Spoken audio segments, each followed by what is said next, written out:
కాకుండా మధ్యవర్తులను ఆశ్రయించి అలా చేస్తూ ఉన్నప్పుడు శ్యామతో బాబా అన్నారనమాట, శ్యామ అడ్డుగోడ కూలదోస్తే అదే చాలు అని. అడ్డుగోడ అంటే ఏంటి? మాస్టర్ గారు వివరణ చెప్తున్నారు. అందరిలోనూ సాయినాథుడే ఉన్నాడన్న భావన కలిగి ఉండాలి. మనలో ఉండే అజ్ఞానానికి కారణం మనం వేరు, ఈ మిగిలినవన్నీ వేరు, మనం ఈ దేహమే అన్న అనుభవంతో జీవించడమే అన్నిటికంటే అజ్ఞానం. అన్నీ వేరు అన్నప్పుడు మనకి ఈ సృష్టిలో ఉన్న నానాత్వం కనపడుతూనే ఉంది. కానీ విశ్వమంతా భగవంతుడే వ్యాపించి ఉన్నాడు, అణువణువున ఆయనే నిండి ఉన్నాడు, అంతా ఆయన స్వరూపమే అన్నప్పుడు దాన్ని మనకి సాయి లాంటి మహాత్ములే అలా నిరూపణించారనమాట. అందుకని మనం చరిత్ర చదువుకున్న తర్వాత అందరిలోనూ సాయినాథుడే ఉన్నాడన్న భావన కలిగి ఉండాలి అంటున్నారు మాస్టర్ గారు. సర్వజీవ స్వరూపుడిగా సాయి తన భక్తులకు ఎన్నో అనుభవాలు ప్రసాదించారు. అన్ని జీవుల్లోనూ, అంటే చిన్న చిన్న జంతువుల దగ్గర నుంచి మనుషుల దగ్గర నుంచి అన్ని ప్రాణుల దగ్గర నుంచి అన్నింట్లో కూడా ఈ చీమ దోమ వీటిలో సైతం అన్నింట్లోనూ తానే ఉన్నారని భక్తులకు అనుభవాలు ఇచ్చారు. సర్వజీవ స్వరూపుడిగా సాయి తన భక్తులకు ఎన్నో అనుభవాలను ప్రసాదించారు. సాటివారి మీద రాగద్వేషాలను వహించడం వల్ల అందరిలోనూ సాయి ఉన్నారనే గుర్తింపు కొరబడుతుంది. మనం వేరు అన్న భావం ఉన్నంతసేపు మనలో ఈ అరిషడ్వర్గాలు పనిచేస్తూనే ఉంటాయి. మనకు అనుకూలంగా ఉన్న వాటి మీద ఇష్టము, ప్రేమ ఇలాంటివి ఉంటాయి. మమకారం లేని వాటి మీద ఏమో కోపం, రాగం, ద్వేషం, లేకపోతే అసూయ ఇవన్నీ కలుగుతూ ఉంటాయి. ఈ సాటివారి మీద ఉండే ఈ రాగద్వేషాలు ఎందువల్ల ఉంటే మన నుంచి వాళ్ళు వేరు, వాళ్ళు మనం అనుకున్నట్టుగా లేరు, లేకపోతే మనకి ఇష్టమైనట్టుగా లేరు, లేకపోతే మనల్ని హింసించారు, మనల్ని బాధించారు, ఇలా ఎన్నో అన్నమాట. అట్లా సాటివారి మీద రాగద్వేషాలను వహించడం వలన అందరిలోనూ సాయి ఉన్నాడని గుర్తింపు కొనబడుతుంది. అందుకే మాస్టర్ అంటారు, మామూలుగా మనం పక్కన వాళ్ళ గురించి వినేటప్పుడు కూడా మనమేం మాట్లాడట్లేదు కదండి, మనం ఓన్లీ వింటున్నామంటే దాని ద్వారా కూడా అందరిలో సాయే ఉన్నాడన్న విషయాన్ని మనకి మరిపింపజేస్తుంది. అది అబద్ధమైనా నిజమైనా పక్కన వాళ్ళ విషయాల గురించి మాట్లాడినప్పుడు మనం వాటిని వింటూ ఉన్నామంటే అందరిలో ఆయనే ఉన్నాడన్న భావాన్ని మనల్ని మరిపిస్తుంది అంటున్నారు. అట్లా సాటివారి మీద ఉండే రాగద్వేషాలు కూడా వాళ్ళని ఆ ద్వేషాలు వహించడం వల్ల అందరిలోనూ సాయి ఉన్నారనే గుర్తింపు కొరబడుతుంది అంటున్నారు మాస్టర్ గారు. మనలోని రాగద్వేషాలను తొలగించుకోమని, అందరిలో తన్ను చూడమని పై బాబా సూక్తి మనల్ని హెచ్చరిస్తుంది అంటున్నారు. అంటే మనలో ఉన్న అడ్డు కూడా అదే అనమాట. నేను వేరు, ఈ ప్రపంచం వేరు, అందరిలోనూ మన నుంచి అందరూ వేరుగా ఉన్నారు అనే అనుభవంతో జీవించడం వల్ల, మనలో పనిచేసే రాగద్వేషాలు వహించడం వల్ల బాబా ఎన్ని అనుభవాలు ఎంతమంది భక్తులకు ఇచ్చినా కానీ మన నుంచి ఇవన్నీ వేరుగా ఉన్నాయి, ఇవన్నీ వేరు అన్న భావంతో మనం ప్రవర్తిస్తూ అటువంటి వికారాలన్నీ కలిగి వాటి పట్ల ప్రదర్శిస్తూ ఉన్నాం. కానీ ఆధునిక విజ్ఞానం చెప్పినా, లేకపోతే మహాత్ములు అద్భుతంగా ఇలా నిరూపణ చేసి చూపించినా కానీ అంతటా ఒకే విశ్వచైతన్య శక్తి ఉందని, అన్ని జీవుల్లోనూ ఆ పరమాత్మే ఉన్నాడని సాయినాథుడు లాంటి వాళ్ళు మనకి అనుభవం ఇచ్చి వాటిని మనకి నిరూపించారనమాట. అందుకని మనలో ఉన్న ఈ అడ్డుగోడ దీని కూలదోయమని చెప్తున్నారు. అందరిలోనూ తన్నే చూడమని. కానీ మనం ఏం చేస్తాం, ఏ మనిషిని చూస్తున్నాం, మన కుటుంబంలోని సభ్యులైనా, బయట వాళ్ళైనా, మిత్రులైనా, లేకపోతే తెలియని వాళ్ళైనా, ఎవరినైనా మన నుంచి వేరుగా చూస్తూ ఉన్నాం. కానీ అలా కాకుండా అందరిలోనూ తననే, అంటే సాయినే చూడమని పైన బాబా సూక్తి మనల్ని హెచ్చరిస్తుంది అంటున్నారు మాస్టర్ గారు.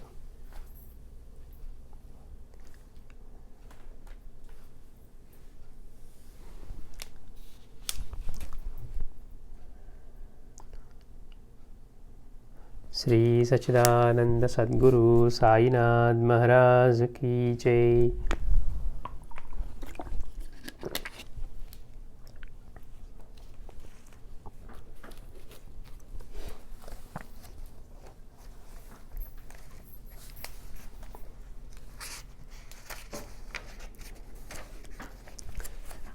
గత వారం మనం శ్రీ సాయిబాబా సూక్తులు అనే అధ్యాయం చదువుకుంటున్నాం. ఏంటి బాబా సూక్తులకి అంత విశిష్టత అంటే, ఆత్మనిష్ఠులైన ఋషుల నోటి నుండి వెలువడిన వాక్యాలే వేదాలు, ఉపనిషత్తులు, ధర్మశాస్త్రాలు, పురాణాలు. బ్రహ్మాన్ని తెలుసుకున్నవాడు బ్రహ్మమే అవుతాడని కదా ఇవన్నీ చెప్పేది.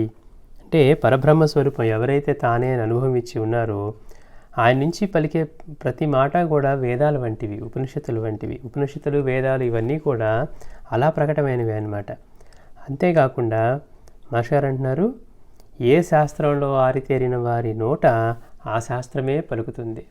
ఆయన పూర్ణ బ్రహ్మస్వరూపంగా ఉన్నారనమాట. అంటే ఎలాంటి స్థితిలో జీవించారు, ఆయనలోంచి పలికే ప్రతి మాట కూడా అటువంటి భావంతోనే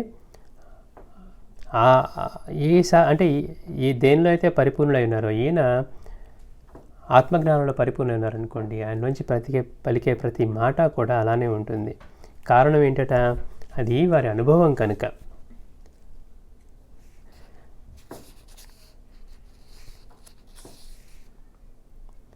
కాబట్టి పరబ్రహ్మ స్వరూపులైన మహనీయుల అనుభవం నుండి వెలువడే వాక్యాలు వేదం వలె మంత్రాలు. వాటిని మనం విని శ్రవణం చేసి బాగా ఆలోచించి అంటే మననం చేసి జీవించాలి అంటున్నారు. అదే ఉపనిషత్తులు, భగవద్గీత చెప్పేది. ఊరికే వినేసామండి అని కాకుండా వాటిని విని అంటే శ్రవణం చేసి తర్వాత బాగా మననం చేయాలట. అంటే వాటి గురించి బాగా ఆలోచించాలి. అందుకే శ్రవణ మననాలు అంతా ముఖ్యమై ఉన్నాయి. మనం వినేసి మళ్ళీ వచ్చేవారం ఏం చెప్పుకున్నామా అనే స్థితిలో మనం ఉన్నాం అనుకోండి, వాటి ప్రభావం మన మీద ఎక్కువ పని చేయదు. అదే వాటి గురించి ఆలోచిస్తూ ఉంటే ఒక్కొక్క సూక్తిని తీసుకొని మన జీవితంలోకి తెచ్చుకోవడానికి ప్రయత్నం చేస్తూ ఉండాలన్నమాట. అలా జీవించమని ఉపనిషత్తులు, భగవద్గీత చెప్తుంది అంటున్నారు.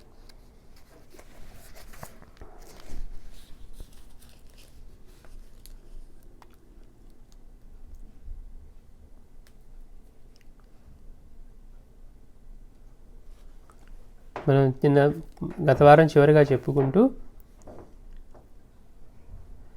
సర్వజగత్తు నాలోనే ఉన్నది, నీవు చూసేదంతా కలిపి నేను సాయి షిరిడిలోనే ఉన్నారనుకునేవారు నన్ను అసలు చూడనట్లే అన్నారు బాబా.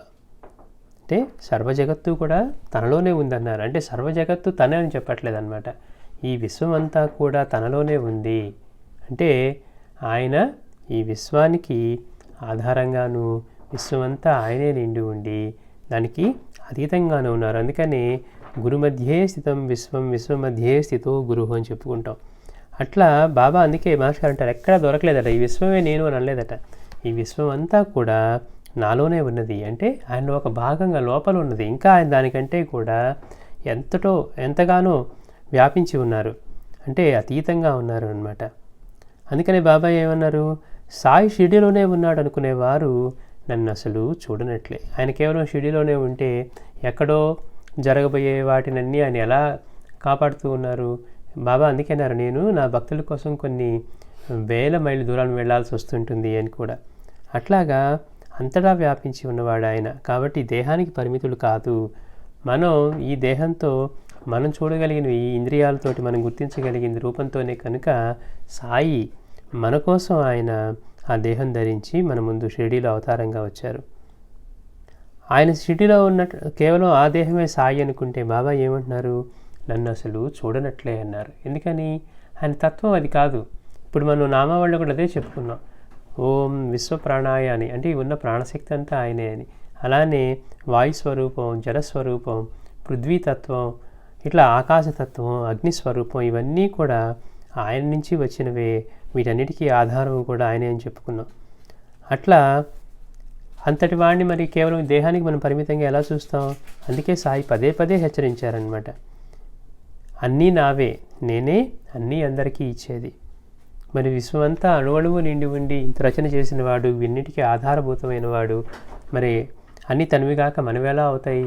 మనం ఎలా వచ్చామో కూడా తెలియదు. మనం ఈ దేహంలోకి, ఈ ప్రాణం అంటే ఏంటో తెలియదు, మనకి ఎక్కడి నుంచి వచ్చిందో తెలియదు, ఎక్కడికి పోతుందో తెలియదు. కానీ మనమేదో ఈ దేహంతో సంబంధించినవేవో 4 కూడగట్టుకోనో, 4 విషయాలు గుర్తుపెట్టుకోనో, లేకపోతే 4 సంపాదించుకోనో, ఇవన్నీ నావే, ఇవన్నీ నేనే సంపాదించుకున్నాం అనుకుంటూ ఉంటాం. కానీ నిజానికి ఇవన్నీ ఎవరివి? ఇవన్నీ భగవంతుడివి. అందుకే సాయి అంటున్నారు, అన్నీ నావే. నిజానికి ఈ రచనంతా కూడా ఆయనదే. నేనే అన్నీ అందరికీ ఇచ్చేది. ఇది మనం బాగా గుర్తుపెట్టుకోవాలి. నేనే అన్నీ అందరికీ ఇచ్చేది అంటే జీవులు వాటి పుణ్యాన్ని కర్మని అనుసరించి వాటిని భగవంతుడి నుంచి పొందుతూ ఉంటారన్నమాట. ఏది ప్రాప్తమో అది. మనం ఆ విషయాన్ని మర్చిపోయి మనం అది కాలేదే, వాళ్ళని చూసి ఇలా లేవే, మనకంటే వాళ్ళు ఎక్కువగా ఉన్నారే, వాళ్ళకెందుకు ఇంత జరిగింది అని మన వాళ్ళు, లేకపోతే అందరిలో కూడా ఇటువంటి ఆలోచన వస్తూ ఉంటుంది. ఎవరైతే సద్గురువు యొక్క అనుగ్రహం వల్ల ఆయన ద్వారా ఇటువంటి విషయాలను విని ఆచరించి మీటింగ్ చేస్తూ ఉంటారో వాళ్ళకి విషయం తెలుస్తుందన్నమాట. ఓహో, ఇదంతా మన పుణ్యాన్ని కర్మని అనుసరించి భగవంతుడు మనకి ప్రసాదించినవి. ఇంతకంటే మనం ఎంత కొట్టుకున్నా కానీ మనకి ఉన్నదానికంటే పొందేది లేదు. అందుకే గతంలో చేసి ఉంటేనే ఇప్పుడు పొందుతావు అన్నారు. ఆ విషయాన్ని మర్చిపోయి మనం ఏం చేసామో తెలియకుండా మనకంటే ఎక్కువగా పొందేవాడిని చూసి ఎప్పుడు కూడా మనం ఇటువంటి ఆలోచన చేస్తూ ఉంటాం. అందుకే బాబా అంటున్నారు, అన్నీ నావే, నేనే అన్నీ అందరికీ ఇచ్చేది. ఆయన ఎక్కువ తక్కువలు ఎందుకు ఇస్తారు అంటే మనం ఏం చేసుకున్నామో దాన్ని బట్టి ఆయన కర్మఫల ప్రదాత. ఆ విషయాన్ని గుర్తుపెట్టుకోవాలి. అంతేగాని బాబాకి ఒకళ్ళంటే ఎక్కువ ఒకళ్ళంటే తక్కువ అనేది ఉండదన్నమాట. నేనే అన్నీ అందరికీ ఇచ్చేది, నా ఆజ్ఞ లేక ఆకైనా కదలదు, నేను అందరినీ సమానంగానే చూస్తాను, నాకెవ్వరి మీద కోపం రాదు అంటున్నారు. బాబా ఏం చెప్తున్నారు, వీడి దుర్మార్గుడా, వీడి పుణ్యాత్ముడా, వీడి మంచివాడా, వీడి చెడ్డవాడా. ఒక తల్లికి నలుగురు బిడ్డలు ఉన్నారనుకోండి, అందులో నలుగురు ఒకేలా ఉండరు. కానీ తల్లి ప్రేమ మాత్రం నలుగురు పట్ల ఒకేలా ఉంటుంది. వాళ్ళందరి మీద సమానంగానే ఉంటుంది. వీడు మంచివాడు కాబట్టి. ఇంకా నిజం చెప్పాలంటే మనం ఎవరైతే పనికిమాలినవాడు చెడ్డవాడు అనుకుంటామో వాడి మీద ఇంకా ఎక్కువ ప్రేమ చూపించినట్టుగా అనిపిస్తుంది. ఎందుకని వాడిని కూడా మంచి మార్గంలోకి తీసుకురావాలని వాడి మీద ఎక్కువ ఎఫర్ట్ పెట్టినట్టుగా అనిపిస్తుంది అనమాట. అలాగే అయ్యో మాస్టర్ గారు అంటారు, వాళ్ళెక్కడ మహర్షులు, వాళ్ళు అంతా సాధకులు, లేకపోతే వాళ్ళు వాళ్ళ ధ్యానంలోనే భగవంతుని దర్శిస్తారు కాబట్టి వాళ్ళు గొప్పవాళ్ళు, వీళ్ళందరూ దుర్మార్గులు, వీళ్ళు కనీస ధర్మం కూడా ఆచరించరు అని భగవంతుడికి అట్లా డిస్టింక్షన్ ఉండదంట. అందరూ ఆయన బిడ్డలే. అందుకే వాళ్ళ కోసం ఆయన ఏం కావాలో వాళ్ళు ధ్యానంలో చేసినప్పుడు వాళ్ళకి అనుగ్రహం ఇస్తారు. మన కోసం ఆయనే మళ్ళీ రూపం ధరించి మరీ పరిగెత్తుకొచ్చి మనకు అందుబాటులోకి వస్తారు. ఎందుకని మనం అలా ధ్యానం చేసి ఆయన దర్శించలేని వాళ్ళ మనకు అలాంటి శక్తి సామర్థ్యాలు లేవు, అంతటి ఆసక్తి లేదు. కనుక భగవంతుడే పరిగెత్తుకుంటూ వస్తాడనమాట. అందుకని ఆయన అందరినీ సమానంగా చూస్తారు. ఇది మనం గుర్తుపెట్టుకోవాల్సిన విషయం. భగవంతుడి దృష్టిలో వాడు ఎక్కువ వీడు తక్కువ అనేది ఎప్పుడూ ఉండదు అంటున్నారు మాస్టర్ గారు. బాబా కూడా అదే చెప్తున్నారు, నేను అందరినీ సమానంగానే చూస్తాను. మన చరిత్రలో చూసాం, ఎవరెవరో గొప్ప గొప్ప ధనికులు వీళ్ళందరూ వచ్చి బాబా దగ్గరికి వచ్చేవాళ్ళు, అత్యంత పేదవాళ్ళు వచ్చేవాళ్ళు. ఆయనకి అందరు తెచ్చినవి సమానమే, నివేదనలు కూడా ఇంకా పేదవాళ్ళు తెచ్చినవి ఇంకా ప్రీతిగా తీసుకునేవాళ్ళు, అంటే భక్తితో తెచ్చినవి. అట్లా సమానంగానే చూసేవారు. నాకెవ్వరి మీద కోపం రాదు. మనం గుర్తుపెట్టుకోవాల్సిన విషయం, భగవంతుడే నిజంగా కోపిస్తే మనం తట్టుకోగల శక్తి మనకి ఎక్కడిది? మన కర్మానుసారం జరిగే విషయాలని మనం అనుభవానికి వచ్చినప్పుడు అవి అనుభవించలేక మనం అయ్యో భగవంతుడు కోపించాడా, బాబా కోపించాడా, అలా చేశారా, ఇలా చేశారా అని మనం అంటే అవగాహన లేమితోటో లేకపోతే అప్పుడున్న పరిస్థితుల్లోనో అంటే బాధ మరీ బలంగా ఉన్నప్పుడు తట్టుకోలేకో ఇలాంటివి చేస్తూ ఉంటాం. అసలు భగవంతుడు ఉన్నాడా అని మాస్టర్ గారు అంటారు, ప్రతిసారి ఆయన ఉనికినే ప్రశ్నిస్తూ ఉంటామట. ఏ కష్టం వచ్చినా ఏ కోరిక జరగకపోయినా అసలు నువ్వు ఉన్నావా అని ప్రతిసారి ఆయన ఉనికినే ప్రశ్నిస్తూ ఉంటాము అని. కానీ మనం గుర్తుపెట్టుకోవాల్సింది, నిజంగా భగవంతుడే మన మీద కోపిస్తే అసలు మనం ఏం చేయగలం? మనం అంతా మన చేతిలోనే ఉందనుకున్నా కానీ క్షణంసేపు మనసును నిగ్రహం చేయలేము. క్షణంసేపు లేకపోతే 1 నిమిషం సేపు 2 నిమిషాల సేపు మన వాచ్నే కదలకుండా చూడలేము. లేకపోతే మన ప్రాణశక్తిని లేకపోతే శ్వాసని మనమే తీసుకోలేము. ఇలాంటి ఇదిగా ఉన్నవాళ్ళు మనం ఏం చేయగలం? నిజానికి మనం గుర్తుపెట్టుకోవాల్సింది ఇవే అనమాట. బాబా ఎవ్వరి మీద నాకెవ్వరి మీద కోపం రాదు అన్నారు. తల్లికి ఎప్పుడైనా బిడ్డపై నిజంగా కోపం వస్తుందా? మనమే చూస్తూ ఉంటాం, మన పిల్లల్నే మనం అరుస్తూ ఉంటాం, మరు నిమిషంలోనే మళ్ళీ అవన్నీ మర్చిపోయి వాళ్ళని దగ్గర తీసినట్టుగా అనిపిస్తుంది. అప్పుడు చేసిన సందర్భంలో లేకపోతే ఆ పనిని బట్టి మన కోపం ప్రకటన అవుతుందే కానీ నిజానికి వాళ్ళ మీద బిడ్డ మీద కోపం ఉండదు అనమాట, వాడు చేసిన పని మీద లాగా. అందుకని మరి అందరికీ తల్లి అందరికీ తండ్రి అయిన సాయికి ఎవరి మీద కోపం వస్తుందా? తల్లికి ఎప్పుడైనా బిడ్డపై నిజంగా కోపం వస్తుందా? సముద్రం ఎన్నడైనా నదులను త్రిప్పి పంపేస్తుందా? నువ్వు బాగా మునిగితో వచ్చావు కూడా నేను కలవనివ్వనని కానీ లేకపోతే ఇంకెప్పుడైనా సముద్రం తిప్పివేస్తుందా అని అంటున్నారు బాబా. అంతేకాకుండా ఈ ప్రపంచం చాలా వింతైనది. అందరూ నా ప్రజలే, నేను అందరినీ సమానంగానే చూస్తాను అంటున్నారు బాబా. కానీ ప్రపంచమే చాలా వింతైంది అంటున్నారు. అంతా ఆయన సృష్టిలోంచి వచ్చిందే. మీరందరూ కూడా నా ప్రజలే, కానీ మనం అందరూ బాబా ప్రజలే అయినప్పటికీ కొంతమంది ఎంతో నీతివంతులుగాను లేకపోతే బుద్ధిమంతులుగాను ధర్మాన్ని ఆచరిస్తూ ఉన్నవాళ్ళు, కొంతమంది ఏమో కుయుక్తులు, ఎంతసేపు పక్కన వాళ్ళని దోచుకుందాం, పక్కన వాళ్ళని అణగదొక్కుదాం, లేకపోతే అంతా మనమే పొందేద్దాం అని ఇటువంటివి ఉన్నవాళ్ళు, అంతా రాగద్వేషాలకి బానిసలయ్యి ఇవన్నీ చేసేవాళ్ళని మనం చూస్తూ ఉంటాం. కానీ బాబా అంటున్నారు, ఈ ప్రపంచం చాలా వింతైనది, అందరూ కూడా నా ప్రజలే, నేను అందరినీ సమానంగా చూస్తాను, కానీ ఈ ప్రపంచం మన మధ్య నీవు నేను అనే భేదం అనే అడ్డుగోడ నిలుపుతుంది అంటున్నారు. బాబా అందరూ బాబా ప్రజలే, అన్ని స్వరూపాలు ఆయనవే అని చెప్తూ అనుభవం ఇస్తూ ఉన్నా, కానీ ఈ ప్రపంచంలో మనం అనుకునే జ్ఞానం నిజానికి అజ్ఞానం అనమాట. ఎప్పుడైతే చిన్నపిల్లవాడు వాడికి ఏం తెలియకుండా ఉన్నాడో వాడు ఇంకా పిల్లవాడండి అని మనం అంటూ ఉంటాం. వాడు కొంచెం పెద్ద ఇవి నావి నేను ఇవ్వను అంటే వీడికి బాగా తెలివితేటలు పెరిగిపోయావు అనుకుంటాం. కానీ నిజానికి వాడికి పెరిగింది ఏంటి? ఇవి ఎప్పుడైతే వాడు నావి అని చూడడం మొదలుపెట్టాడో ఇక వాడు అజ్ఞానంలోకి దిగిపోయాడని గుర్తుపెట్టుకోవాలి. అంటే ఆ దశ స్టార్ట్ అయిపోయింది. వాడు ఇది నాది, ఈ దేహం నాది, ఇవి నాకు సంబంధించినవి అని ఎప్పటి నుంచి అనుకుంటున్నాడో అప్పటి నుంచే వాడు అజ్ఞానానికి పూర్తిగా వాడు వశమైపోయినట్టు అనమాట. అంటే నేను వేరు, ఈ శరీరమే నేను అని ఎప్పుడైతే వాడికి అటువంటి ఇది కలిగిందో, అందుకనే బాబా అంటున్నారు ఈ ప్రపంచం మన మధ్య ఇది ఎంత సహజంగా వస్తుంది అంటే మనకి అది సహజంగా కాబట్టి ఇది అజ్ఞానం అని కూడా తెలియదు. అదేంటండి ఇది నాది కదా అంటాం. ఇది మనది ఎలా అవుతుంది? ఈ శరీరం మనకి ఇవ్వబడింది. బ్యాంకులో పనిచేస్తుంటే బ్యాంక్ మనది అయిపోతుందా? అక్కడ మనం బ్యాంకులో డబ్బులు హ్యాండిల్ చేస్తూ ఉంటే ఆ డబ్బులన్నీ మనం అయిపోతాయా అని మాస్టర్ అడుగుతారనమాట. అంటే మనకు అది ఇవ్వబడింది. అందుకనే కనుకే అంటారు మాస్టర్ గారు, ఆత్మహత్య కూడా మహాపాపం ఎందుకయ్యింది అంటే ఈ దేహం మనది కాదు కనుక. ఈ దేహం మనకి ఇవ్వబడింది. ఈ దేహంతో అత్యుత్తమమైన స్థితిని పొందమని మనకి భగవంతుడు మన మీద అన్నిట్లోకి ఉత్తమమైనటువంటి ఈ మానవ జన్మనిస్తే, ఎవరన్నా కనుక పిచ్చి పనులు చేసుకొని అప్పుడున్న సమస్యలు లేకపోతే ఇంకోటో తట్టుకోలేక ఆత్మహత్య చేసుకున్న అందుకే అంటారు, మనం ఎవరిని బాధించట్లేదు కానీ ఆత్మహత్య చేసుకుంటే ఎందుకు శిక్ష పడుతుంది, ఎందుకు ఇంత బ్రహ్మహత్య దోషంగా చెప్పబడుతుంది అంటే ఈ మాస్టర్ గారు అంటారు, ఈ దేహం మన సొత్తు కాదు, మన అబ్బ సొత్తు కాదు అంటారు. ఇది భగవంతుడు మనకిచ్చాడు. దీన్ని మళ్ళీ మనం చక్కగా దాన్ని నిర్వహించి మళ్ళీ ఆయనకి అప్పగించాలన్నట్టుగా. అంటే బ్యాంకులో పనిచేసేవాడు ఎంత క్యాష్ని హ్యాండిల్ చేసినా మళ్ళీ సాయంత్రం వెళ్ళిపోయేటప్పుడు వాడు అవన్నీ అక్కడ డిపాజిట్ చేసి లెక్కలు చూపించి రావాల్సిందే. అలాగా మనం కూడా మనకి ఇవ్వబడింది ఇది, అందుకని కృతజ్ఞత కలిగి ఉండి దీన్ని పోషించుకొని చేయాలి. అందుకని ఈ ప్రపంచం మన మధ్య నీవు నేను అంటే ఈ భేదం, నేను వేరు నీవు వేరు, నేను ఇది నా శరీరం, ఇది నావి, ఇవి అన్నీ కూడా ఇలా అంటూ ఉంటాం. అదే అన్నిటికంటే కూడా పెద్ద అజ్ఞానం అంటున్నారు. పాపం అంటే కూడా అదేనట. అన్నిటికంటే పెద్ద పాపం ఏది అంటే ఈ దేహమే నేను అనుకోవటమే పెద్ద పాపం అట. మరి మన అనుభవంలో అలానే ఉంది కదా, ప్రతి ఒక్కళ్ళ అనుభవంలోనూ అలానే ఉంది. మనం అటువంటి అనుభవంలోనే ఉన్నా ఇలా కాదని తెలుసుకొని ప్రయత్నించాలని మనకి ఎవరూ చెప్పట్లేదు. ఎంతసేపటికి మీరు బాగా చదువుకోవాలి, సంపాదించుకోవాలి, స్థిరపడాలి, అన్నీ మీరు ఇంట్లోనే ఏర్పరచుకోవాలి అనే స్థాయిలో ఉందన్నమాట.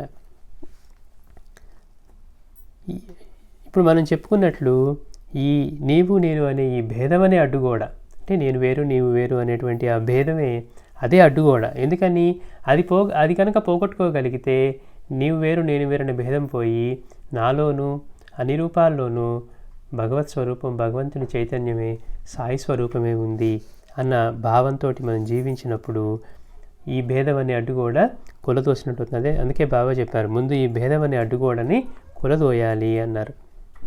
అప్పుడు మనం ఈ అజ్ఞానంలోంచి ముడిపడి ఈ దేహమే నేను అన్న భావంలో నుంచి మనం అంతటా వ్యాపించి ఉన్న చైతన్యమే నాలోనూ ఉంది అని దేహంలో ఉన్నప్పటికీ కూడా జీవన్ముక్తులుగా జీవించగలుగుతాం అన్నమాట.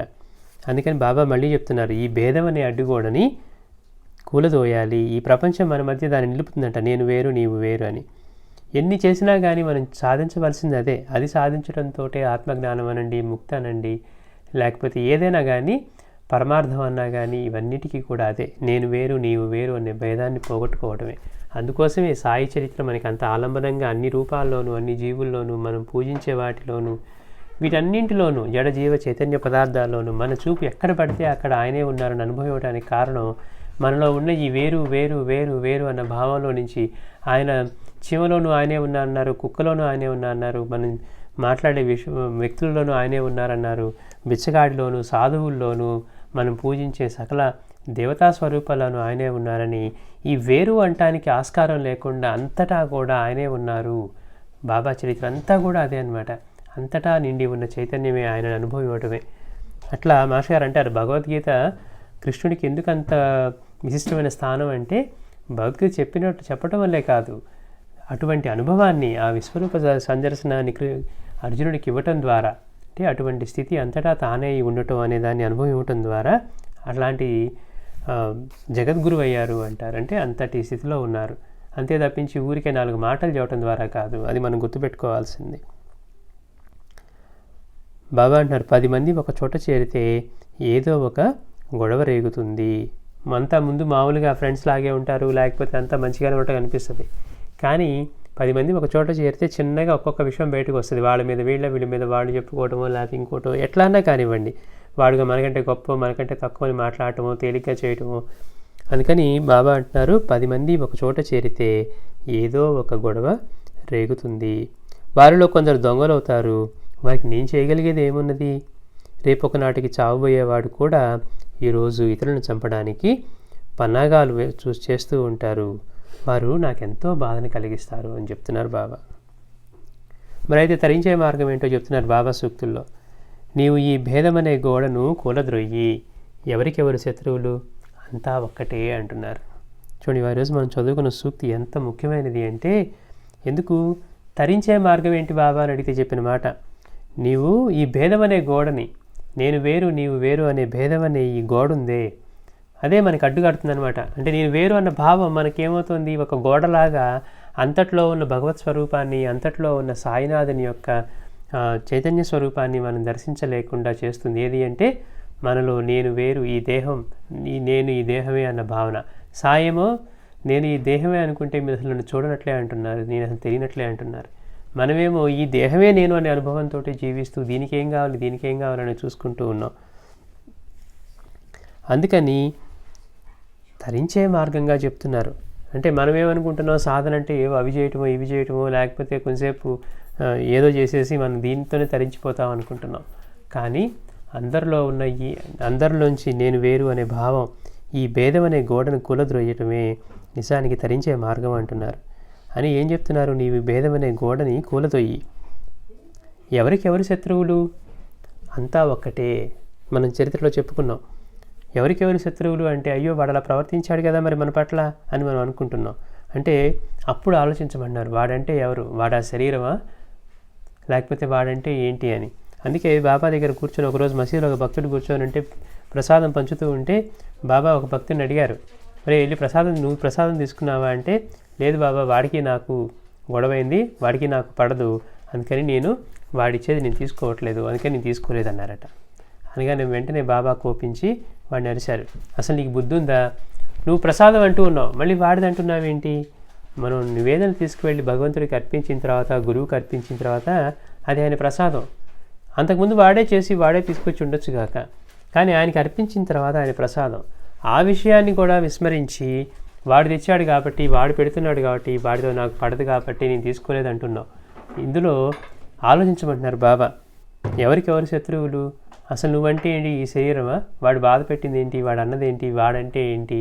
అలా విచక్షణతోటి మనం అలా వివేచన చేసుకుంటూ పోతే, అలా ఆలోచించుకుంటూ పోతే, మనం చదువుకున్నదే అంతటా వ్యాపించి ఉన్న ఆ చైతన్యమే ఇన్ని రూపాల్లోనూ ఉన్నది అనే విషయాన్ని, రుణానుబంధాలను గుర్తుంచుకోనే విషయాలు మనం కనుక వాటిని గుర్తుపెట్టుకొని ఆలోచిస్తే, నిజానికి ఎవరికెవరు శత్రువులు? వాడు ఆ దేహం అయితే కదా, మనం ఈ దేహం అయితేనే కదా అని బాబా సూక్తులను గుర్తు తెచ్చుకుంటే కనుక మనం బాబా అన్నట్లుగా ఎవరికెవరు శత్రువులు? అంతా ఒక్కటే.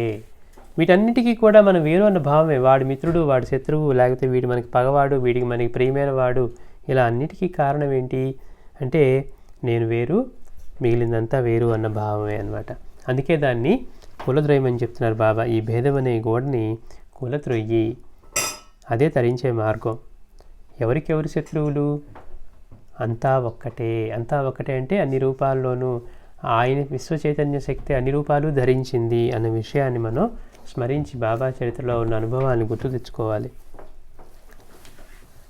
తరించే మార్గం చెప్పావు, కానీ మరి సాధన ఎలా చేయాలి అంటే బాబా చెప్తూ ఉన్నారు, ఎవరైతే ఎప్పుడు నన్నే చూస్తూ నా గురించే వింటూ ఎప్పుడు సాయి సాయి అని స్మరిస్తూ నాయందే మనసు నిలుపుతారో వారు నిశ్చయంగా దైవాన్ని చేరుతారు అంటున్నారు బాబా.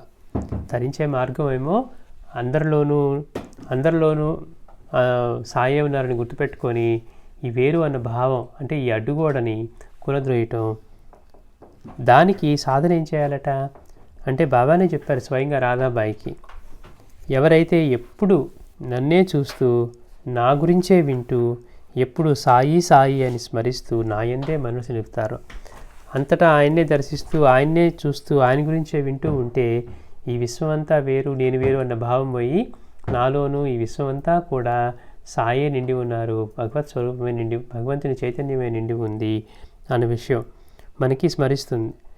అలా ఎవరైతే ఎప్పుడు నన్నే చూస్తూ నా గురించే వింటూ ఎప్పుడు సాయి సాయి అని స్మరిస్తూ నా యందు మనసు నిలుపుతారో వారు నిశ్చయంగా దైవాన్ని చేరుతారు అంటున్నారు బాబా. వారి ఇహపరాల గురించి కూడా భయపడక్కర్లేదు, అంటే ఆయన్ని అలా స్మరిస్తూ ఆయన్నే దర్శించి ఆయన గురించే వింటూ ఉండేవారికి బాబా చెప్తున్నారు వారు నిశ్చయంగా దైవాన్ని చేరుతారు. దైవాన్ని చేరడం అంటే తనలోనే దైవాన్ని దర్శించే స్థితికి, వేరు అన్న భావం పోయి అంతటా నిండి ఉన్న భగవంతుని చైతన్యమే నాలోనూ ఉన్నది అన్న అనుభవానికి వస్తారనమాట. దాన్నే వాళ్ళు నిశ్చయంగా దైవాన్ని చేరడం అంటే ఎక్కడో ఉన్నారనుకున్న దైవం తనలోనే తనకి అనుభవం కలుగుతుంది అనమాట. వారి ఇహపరాల గురించి కూడా భయపడక్కర్లేదు. మన భయం అంతా అదే, మనలోని ఇన్సెక్యూరిటీ అంతా కూడా దేనికోసం అంటే మన ఇహపరాల గురించే. నా భక్తుని ఇంట్లో అన్న వస్త్రాలలేమీ ఉండదు. చూడండి, ఎన్ని ఉన్నా కానీ మనకు కావాల్సిన బేసిక్ నెసెసిటీస్ ఇవే. వాటికి బాబా మనకి అభయం ఇచ్చేస్తున్నారు. నా భక్తుని ఇంట్లో అన్న వస్త్రాలలేమీ ఉండదు. మనం ఏది సంపాదించుకుంటూ ఉన్నా మనం మంచిగా ఉండాలి, మనకి దేనికి కొరత ఉండకూడదని మన ప్రయత్నం అంతా కూడా.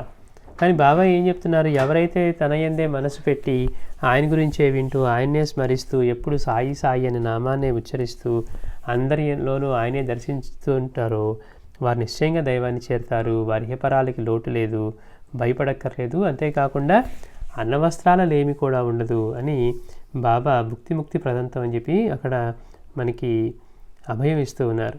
నా బిడ్డల్ని ఎలా పస్తుండనిస్తాను? చూడండి, మనలో ఉండే విషయాలు మనకి తెలుస్తూ ఉంటాయి. ఇప్పుడు మన దగ్గర లేకపోయినా ముందు మన పిల్లలకి పెట్టాలని చూస్తాం. పిల్లల్ని పస్తు ఎలా ఉండనిస్తాము? మరి అందరికీ తల్లి తండ్రి అయిన ఆయన తన భక్తుని పట్ల తన బిడ్డల పట్ల ఎలా ఉంటారో చెప్తున్నారు. నా బిడ్డల్ని పస్తు ఎలా ఉండనిస్తాను? కానీ మీరు అందుకోసం ఏం చేయాలి? తల్లికి తగిన బిడ్డల కండి, పుణ్యము జ్ఞానము అనేవి భాండాగారాలను నింపుకోండి. మనం ఎన్నోసార్లు చెప్పుకున్నాం ఈ విషయాన్ని.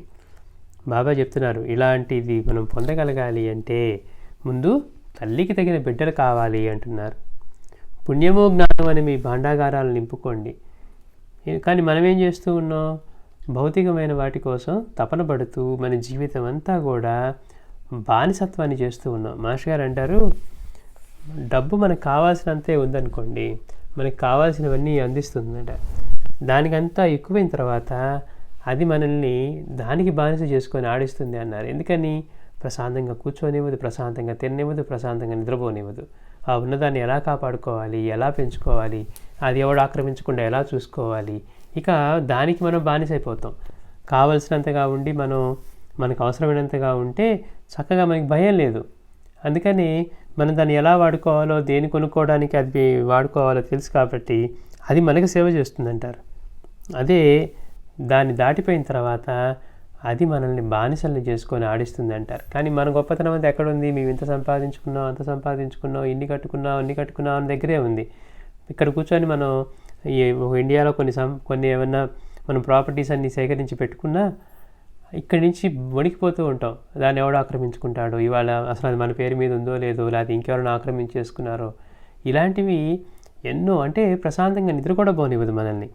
అట్లా వాటి కోసం తపన పడుతూ ఉన్నాం. కానీ బాబా ఏం చెప్తున్నారు? పోనీ ఇంత తపన పడ్డ వాటితో ఏమన్నా మనతో పాటు వస్తాయా? చివరికి మనం ఏమన్నా వాటిని మూట కట్టుకొని తీసుకెళ్తామా?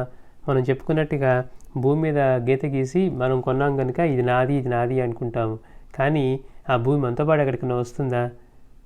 మరి నాది నాదని చెప్పుకుంటూ ఉన్నాం కదా, వెళ్ళిపోయేటప్పుడు అక్కడిది అక్కడే ఉంటుంది. అందుకే భగవంతుడు నవ్వుకుంటూ ఉంటాడు, భూమి మీద గిరిగీసి ఇది నాది నాది అని అనుకుంటాడు. వీడు పుట్టడానికి కొన్ని వేల సంవత్సరాల క్రితం ఉంది, వీడు పుట్టాక ఉంటుంది, వీడు పోయాక కూడా కొన్ని వేల సంవత్సరాలు ఉండబోతుంది. కొంతకాలం వాడు అక్కడ ఉండి దానికి కొన్నంత మాత్రం అది వాడిది ఎలా అవుతుంది అన్నారు. కానీ మనం ఏం చేస్తున్నాం, ఇవి సంపాదించుకోవటంలోనే మన జీవితం మొత్తాన్ని, మనకు ఈ శక్తి ఉన్నంతసేపు, వయసులో ఉన్నంతసేపు వీటి కోసమే పాకులాడి చివరికి ఇవి ఎంతో సంపాదించుకున్నాం అనుకొని మూట కట్టుకున్న వాటిని ఏమి తీసుకువెళ్లకుండా ఉంటే మనం ఇంత కష్టపడి చేసింది దీనికోసమేనా అని ఆలోచించుకుంటే కానీ మనకు అర్థం కాదు. కానీ బాబా ఏం చెప్తున్నారు, మనతో పాటు వచ్చే ఏవైతే ఉన్నాయో మన పుణ్యాన్ని, జ్ఞానాన్ని, ఈ రెండే మనతో వచ్చేవి. మన జీవితంలో మనం సంపాదించిన దానితో ఎంత పుణ్యాన్ని మనం సంపాదించుకోగలిగాం, ధర్మ కార్యక్రమాలకి ఎంత మనం ఖర్చు పెట్టగలిగాం, దాని ద్వారానే మనం పుణ్యాన్ని సంపాదించుకోగలం. అంతేకాకుండా మనం చేసుకునే సాధన ద్వారా లభించేది ఈ జ్ఞానము, ఇవన్నీ మనతో వస్తాయి. కనుకే మరు జన్మలో మళ్ళీ అక్కడి నుంచి మొదలు పెడతారట. అంతేగాని వీడు లాస్ట్ జన్మ ఇల్లు కట్టాలనుకున్నాడు, ఇక్కడ దాకా సంపాదించాడు కాబట్టి మిగిలిన దాన్ని ఇక్కడి నుంచి ఇద్దాం అనుకోరట. మనతో వచ్చేది ఏంటి అంటే, వీడు గతంలో సత్సంగాలు చేసుకుని గురువుని సేవ చేసుకున్నారు, లేకపోతే చరిత్రపారాయణ చేసుకుంటూ దత్తస్వామిని వీళ్ళు ఆశ్రయించి ఆయన యొక్క అనుగ్రహం పొందారు. కాబట్టి నెక్స్ట్ స్టెప్లో మనం అక్కడి నుంచి తేలిగ్గా, మనకి ఇప్పుడేంటి, మనం ఎప్పుడుకో కానీ మనకి గురువు అంటే ఇలా ఉంటారని కానీ, మనకి దత్త సాంప్రదాయం కానీ ఇటువంటి తెలియలా. కానీ మరుజన్మలో ఏమవుతుంది, మనం ఇప్పుడు చేసుకునే గురుసేవ వల్ల, ఈ యొక్క ఈ సాధన వల్ల మనకి చిన్న దశ నుంచే, మనం చిన్న వయసు నుంచే ఇవన్నీ అలవడి సహజంగా సాధన చేసుకుంటూ ముందుకెళ్ళిపోయే స్థితి మనకు కలుగుతుంది. ఎందుకని అంటే, మనతో పాటు మనం చేసుకున్న పుణ్యము, సాధన, ఈ జ్ఞానం మనతో వస్తూ ఉన్నాయి కాబట్టి. కానీ వాడెప్పుడు అంతకుముందు బాగా డబ్బున్నవాడు తర్వాత జన్మలో డబ్బున్నవాడుగా పుట్టాలని లేదు, లేకపోతే బాగా కష్టాలు అనుభవించి కొంచెం పేదవాడుగా ఉన్నవాడు మళ్ళీ పేదవాడుగా ఉండాలని లేదు. వాడు చేసుకున్న పుణ్యాన్ని అనుసరించే అవి వస్తాయి అన్నమాట. బాబా చెప్తున్నారు, తల్లికి తగిన బిడ్డలు కండి, పుణ్యము జ్ఞానము అని మీ భాండాగారాలు నింపుకోండి, నాకు అర్పించకుండా ఏమీ తినని వానికి నేను బానిసను అంటున్నారు. అంటే మనం ఈ విషయాలు ఎన్నిసార్లు విన్నా కానీ మన ప్రీతి అంతా కూడా మనం కూడగట్టుకోవడం మీదే ఉంటుంది. కారణం ఏంటంటే, మనకు అనుభవం ఉన్న ఈ దేహంతో మనం కన్వీనియన్సెస్, కంఫర్ట్స్ మనకు కావాలి అనుకుంటే అవి ఉంటేనే కదా. పైగా అయ్యో ఇంతే సంపాదించుకుంటే రేపు ఎలా ఉండబోతుందో, 10 సంవత్సరాల తర్వాత నీకు విలువ ఉంటుందో ఉండబోతుందో, అప్పుడు మనకి కష్టమవుతుందేమో కదా అని, ఒకవేళ అప్పుడు ఇంకా ఖర్చు వస్తే మనం ఏం చేయాలి, మనకి ఎంతో ఉండాలి కదా అన్న ఈ ఫాల్స్ ఇన్సెక్యూరిటీతోటే మన జీవితం మొత్తాన్ని మనం గడిపేస్తూ ఉంటాం. అంటే మాస్టర్ గారు అంటారు, ఇవేవి మనతో రావని తెలిసి వాటి కోసం మనం బానిసలాగా చేస్తూ వాటిని మన జీవితం అంతా వ్యర్థంగా గడిపేస్తూ, అంటే వీటి ద్వారానే మనకి అంతులేని ఆనందం వస్తుందని వ్యర్థంగా గడిపేస్తూ, అప్పుడు అన్నీ పొందిన తర్వాత వీటి ద్వారా మనం ఏమి సాధించలేదని తెలుసుకుంటే, జీవితాన్ని అంతా వృధా చేసుకుంటే ఎంత హాస్యాస్పదంగా ఉంటుంది అంటారు. అంటే మనం రియలైజ్ అయిన తర్వాత, మనం ఏదో ఒక దారిలో వెళ్తూ, ఈ దారిలో వెళ్తే మనకి న్యూయార్క్ వెళ్ళాలనుకుని బయలుదేరాం, కానీ మనం టెక్సస్ వైపు ఇటు వెళ్తూ ఉంటే న్యూయార్క్ వస్తుంది అనుకుని మనం ప్రయాణం చేస్తూనే ఉన్నాం అనుకోండి. తీరా టెక్సస్ బోర్డు కనపడిన తర్వాత అనుకున్నాం, అయ్యో మనం ఇక్కడ దాకా న్యూయార్క్ కోసం వచ్చామే కానీ ఇప్పుడు టెక్సస్ వచ్చింది అని. అంటే మన జీవితం అంతా వీటి ద్వారా మాత్రమే ఆనందాన్ని, లేకపోతే అంతులేని తృప్తిని పొందగలము కనుక ప్రయత్నం చేస్తూ వెళ్ళి చివరికి మన వయసు అంతా అయిపోయి ఇంతకాలం మనం చేసిన శ్రమ అంతా కూడా వృధా అయిపోయింది అనుకోండి, అప్పుడు మన జీవితం అంతా కూడా వ్యర్థమైపోయినట్లే. అది తెలిస్తే ఎంత బాధ వేస్తుంది. పోనీ ఏమైనా మనం తీసుకొని వెళ్ళటానికి మనతో వస్తాయా, మనతో వచ్చేవి కాదు. అందుకని ఆ విషయాల్ని పదే పదే ఆలోచించుకోవాలి, మనకి ఎంత కావాలో ఏం కావాలో. అందుకే మాస్టర్ గారు అంటున్నారు, బాబా మనకి అభయం ఇచ్చేసారు. ఏమని, నా భక్తుని ఇంట్లో అన్న వస్త్రాలకి లేమి ఉండదు, నా బిడ్డల్ని పస్తుండనివ్వను అన్నారు. మనకి ఉండటానికి తినటానికి ఆయన ఏ లోటు లేకుండా చేస్తారు. పైగా ఎవరైతే ఆయన ఎందుకు మనసు నిలుపుతారో ముందు వీటి పట్ల కూడా అంత ఆసక్తి కలగదు. ఎందుకని, నిజస్వరూపం ఏదైతే ఉందో దాన్ని పొందటం మీదే ఉంటుందన్నమాట. నాకు అర్పించకుండా ఏమీ తినని వానికి నేను బానిసను అంటున్నారు. తద్వారా నైనా అంతటా వ్యాపించిన భగవంతుడికి తను తీసుకునే దాని ముందు కృతజ్ఞతతో జీవించటం. అంటే సృష్టిలో మనం ఎంత డబ్బులు కష్టపడి సంపాదించుకొని మనమే కొనుక్కున్నాము, మనమే షాప్కి వెళ్ళి తెచ్చుకొని వండుకుంటున్నాం అనుకున్నా కానీ మనం కరెక్ట్గా ఆలోచిస్తే తప్పించి సృష్టిలో ఎంత క్రియ జరిగితే కానీ మనం అనుకున్నవి ఏవి మన అందుబాటులోకి రావట్లేదు. అలాగే తెచ్చుకున్న తర్వాత కూడా మనం వండుకోవాలంటే ఇందాక చెప్పుకున్నటువంటి జలస్వరూపం ఆయనే, అగ్నిస్వరూపం ఆయనే, ప్రాణశక్తి ఆయనే, ఇన్ని రూపాల్లో కూడా మళ్ళీ ఆయనే చేస్తుంటే తప్పించి దీన్ని మనం చేసుకోలేకపోతున్నాం. అందుకే అంటారు మాస్టర్, ఒక్క ముద్ద మనం తినే ముందు ఎన్ని జీవుల శ్రమ, ఇందులో ఉండబట్టి ఈ ముద్దగా మన దగ్గరికి వస్తూ ఉంది అని గుర్తుపెట్టుకోగలిగితే అలా కృతజ్ఞతగా జీవించడం అనేది మనకి ఎంత అవసరమో, అంటే కృతజ్ఞత కూడా లేకుండా జీవించడం మనం అంగీకరించలేం. కారణం ఏంటి? ఎందుకు జీవించాలంటే కృతజ్ఞతగా అంటే మాస్టర్ గారు అంటారు, ఎవరినన్నా మనం పిలిచి భోజనం పెడితే వాడు మళ్ళీ మనతో వాడి గురించి ఎక్కడన్నా చెడుగా మాట్లాడో లేకపోతే మన గురించి తప్పుగా మాట్లాడితే వాడికి కృతజ్ఞత కూడా లేదు మనకు ఇంత ఇదిగా చేసినా అని మనం రెండోసారి వాడిని భోజనానికి కూడా పిలవం. అంటే మన పట్ల కృతజ్ఞతగా లేని వాడిని మళ్ళీ మరోసారి మనం పిల్లమే. సృష్టి మొత్తంలో ఇన్ని జీవుల శ్రమను దోచుకుంటూ కృతజ్ఞతగా లేకుండా జీవించడం అనేది దాన్ని ఎలా ఒప్పుకుంటాడు భగవంతుడు? అంటే మనం పట్ల అయితేనేమో కృతజ్ఞతగా ఉండాలి మనం ఎలా కోరుకుంటున్నామో అట్లాగా దాన్ని బాబా ఏం చేశారు, నాకు అర్పించకుండా ఏమీ తినని వానికి నేను బానిసను. అంటే తినే ముందు ఇదంతా ఆయన ప్రసాదం, ఆయన యొక్క అనుగ్రహం వల్లే మనకి ఈరోజు ఇది చేతిలోకి వచ్చింది, ఆయన ప్రసాదంగా వచ్చిందని గుర్తించి కృతజ్ఞతతో ఉండటం. అలా చేసేవారికి బాబా బానిసట. చూడండి ఎలాంటి మాట చెప్తున్నారు, నాకు అర్పించకుండా ఏమీ తినని వానికి నేను బానిసను, నా వాడిని ఎన్నటికీ దూరం కానివ్వను, నన్ను నమ్మిన వారిని ఎన్నడూ కూడా పతనం కానివ్వను. బాబా ప్రమాణం చేశారు. బాబాని నమ్ముకున్నాం. మనం ఎప్పుడు ఈ నమ్మకం అనే మాట గురించే మనం కొట్టుకుంటూ ఉంటాం. నమ్మకం అంటే ఏంటి? మనం ఆయన కోరాం, ఆ కోరిక తీస్తే ఆయన నమ్మినట్ల?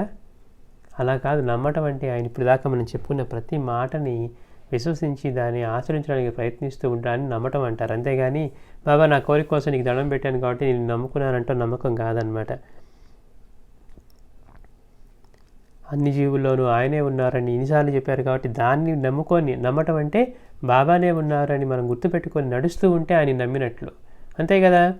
ఆయన ఈ దేహమే నేను అనుకుంటే నన్ను చూడనట్లే, అన్ని జీవుల్లోనూ నేనే ఉన్నాను, అన్ని రూపాల్లోనూ నేనే సంచరిస్తూ ఉంటాను అని బాబా చెప్పిన దాన్ని గుర్తుపెట్టుకొని మనం అలా నడవటం ఆయన నమ్మటం అనమాట. అంటే నమ్మటం అంటే మనం ఏదో తెలియకుండా రోజు పూజ చేస్తామండి, మేము ఆయన నమ్ముతామండి. దేన్ని పూజిస్తూ ఉన్నాం? ఆయన మాటనా లేకపోతే ఆయన పటాన్నా? అందుకని ఎప్పుడూ కూడా ఈ పదానికి మనం లోతు అర్థం చూసుకోవాలి. అంతే తప్పించి నేను నమ్మాను, నేను నమ్ముతాను, మాకేం చేయలేదు, మాకేం చేసా, ఇట్లాంటి మాటలు మనం మాట్లాడకూడదు అనమాట. కానీ బాబా ఏమంటున్నారు, నన్ను నమ్మిన వారిని ఎన్నడూ కూడా పతనం కానివ్వను, నా వాడిని ఎన్నటికీ కూడా దూరం కానివ్వను. నాపై నీకు విశ్వాసం ఉంటే సత్యాన్ని అంటిపెట్టుకో, నీ చెంత నుండి కాపాడతాను. బాబా చెప్పారు మనకి. ఎలా చెప్పారు? మనం ఎవరికన్నా ఏదైనా ఇవ్వాలనిపించకపోతే లేదు అని కూడా చెప్పకుండా నీకు ఎందుకు ఇవ్వాలనిపించట్లేదో ఆ నిజాన్నే చెప్పమంటూ ఉన్నారు. కనీసం నువ్వు వాడికి ఇవ్వకపోయినా కానీ అసత్యాన్ని వాడకుండా నిజాన్ని అంటిపెట్టుకున్నట్లు. అంతేకాకుండా మాస్టర్ గారు అంటారు ఇక్కడ ఇంకా సత్యాన్ని అంటిపెట్టుకో అంటే సత్యమైన రుజుమార్గాన్ని అంటిపెట్టుకో. ఏ మార్గాన్ని అంటిపెట్టుకుంటే నీకు సహజంగా శ్రేయస్సు కలుగుతుందో, ఈ దేహమైన భావం నుంచి బయటపడటానికి అవకాశం ఉంటుందో అట్లా సాధనా మార్గానికి ఏది సులువు అవుతుందో అది సత్యాన్ని అంటిపెట్టుకోవటం. అంటే ఊరికి నిజం మాట్లాడటం ఒక్కటే సత్యం కాదన్నారు. అందుకని సత్యాన్ని అంటిపెట్టుకో అంటే ఇంత లోతైన అర్థం ఉంది. అందుకని బాబా చెప్తున్నారు, సత్యాన్ని అంటిపెట్టుకో, నీ చెంత నుండి కాపాడుతాను. అది అంటిపెట్టుకుంటే ఎందుకని? సత్యమే ఆయన స్వరూపం కనుక ఆయన ఎప్పుడు కూడా మన చెంతనే ఉంటారు. నీ చెంతనే ఉండి నేను కాపాడుతాను, ఇచ్చిన మాట తప్పక నెరవేర్చు. ఇవన్నీ ఎంతో చిన్న విషయాలుగా ఉంటాయి. మనం ఎవరికన్నా మాట ఇచ్చి మనం ఆ మాటను మనం పాటించలేదనుకోండి, మనకేమనిపిస్తుంది, ఏదో కుదరలేదు అందుకని చేయలేదు, చేస్తూ ఉన్నాం కానీ మనం ఏదో ఒకటి చేసిస్తామని చెప్పామనుకోండి ఒక వాళ్ళకి, ఆ పని మనం చేయలేదు. కానీ వాళ్ళు ఎంతో ఆశలు పెట్టుకుంటారు. ఎందుకని? వాళ్ళు మన దగ్గరకు వచ్చి అడిగినప్పుడు పోనీలే మరి ఇప్పటికి ఎవరు ఆ సహాయం చేసి పెడతా అనలేదు, మనకి ఎంతో అవసరం, అది వాళ్ళు చేసి పెడతా అన్నారు అని వాళ్ళు ఎంతో హోప్స్ పెట్టుకున్న తర్వాత మనకేంటి ఎంతో తేలిగ్గా మనం దాన్ని తీసుకొని మన బద్ధకం వల్ల, అలసత్వం వల్ల, లేకపోతే ఇష్టం లేకపోవడం వల్ల మనం చేయలేదనుకోండి, ఆ పక్కన వాళ్ళు పెట్టుకున్న హోప్ని మనం ఎంత బ్రేక్ చేసి వాళ్ళకి ఎంత బాధపడటానికి కారణమవుతూ ఉన్నాం. అదే సంఘటన మనకి జరిగితే మనం ఎలా అనుకుంటాం? మనం ఏదన్నా ఎవరి నుంచి అన్నా కోరి వాళ్ళ దగ్గరికి వెళ్ళి అడిగి వాళ్ళు చేస్తానని ఆశలు పెట్టుకొని తీరా ఆ సమయానికి మనం దానికోసం వెళ్తే అయ్యో మర్చిపోయామండి, లేకపోతే మేము చేయలేదండి, మాకు కుదరలేదండి అన్నారనుకోండి, మన మనసు ఎంత బాధపడుతుంది? అలా చేయలేనప్పుడు ఎందుకు చేస్తామని చెప్పాలి, లేకపోతే మేము వేరే వాళ్ళని అడిగేవాళ్ళం కదా. అంటే పక్కన వాళ్ళకి జరిగేటప్పుడు దాన్ని మనకి జరిగినట్టుగా ఆలోచించకపోతే అది ఎంతో ఇదిగా అనిపిస్తుంది. కానీ అది మనం అనుకున్నప్పుడు మనకి జరిగితే అది ఎంత బాధను కలిగిస్తుందో మనకి తెలుస్తుంది అనమాట. అందుకని బాబా అంటున్నారు, ఇచ్చిన మాటని తప్పక నెరవేర్చు. నువ్వు చేయగలిగితేనే చేస్తానని చెప్పు, మాట ఇవ్వు. అంతేకాని ఏదో ఒకటి ఊరికే మాట చెప్పేసి చేయకుండా ఉండి ఇబ్బంది పెట్టవద్దు. ఇచ్చిన మాటని తప్పక నెరవేర్చు. నాపై విశ్వాసం ఉంచి ఓరిమితో ఉండు. నీవెక్కడున్నా నీ వెంట నేను ఉంటాను. ఇది బాబా చెప్పినటువంటి శ్రద్ధా సబూరిలో సబూరి అన్నమాట. నా పైన విశ్వాసం ఉంచి ఓరిమితో ఉండు. మనం ఆశ్రయించిన గురువు సర్వజ్ఞుడు, సర్వసమర్థుడు. మనకి జరిగేది, మన ఇంట్లో జరిగేది, మన ఆలోచనలు కానివ్వండి, ప్రతి ఒక్క విషయం ఆయనకి తెలుసు. మనం సుఖపడుతూ ఉన్నా, దుఃఖపడుతూ ఉన్నా, ఇవన్నీ గతంలో మనం చేసుకున్న వాటిని అనుభవిస్తూ ఉన్నాం. తొందరగా వాటన్నిటి నుంచి మనం అనుభవించేసి వాటి నుంచి బయటకు వచ్చేసి మళ్ళీ ఇటువంటి తప్పులు చేసి మళ్ళీ ఇటువంటి రుణానుబంధాలను పెంచుకొని, లేకపోతే మళ్ళీ ఈ పుణ్యపాపాల చక్రంలో పడి ఇవన్నీ అనుభవిస్తూ ఉండకుండా గురువు యొక్క అనుగ్రహంతో మనం బయటపడటానికి ప్రయత్నిస్తూ ఉన్నాం అన్న విషయాన్ని మనం గుర్తుపెట్టుకోవాలి.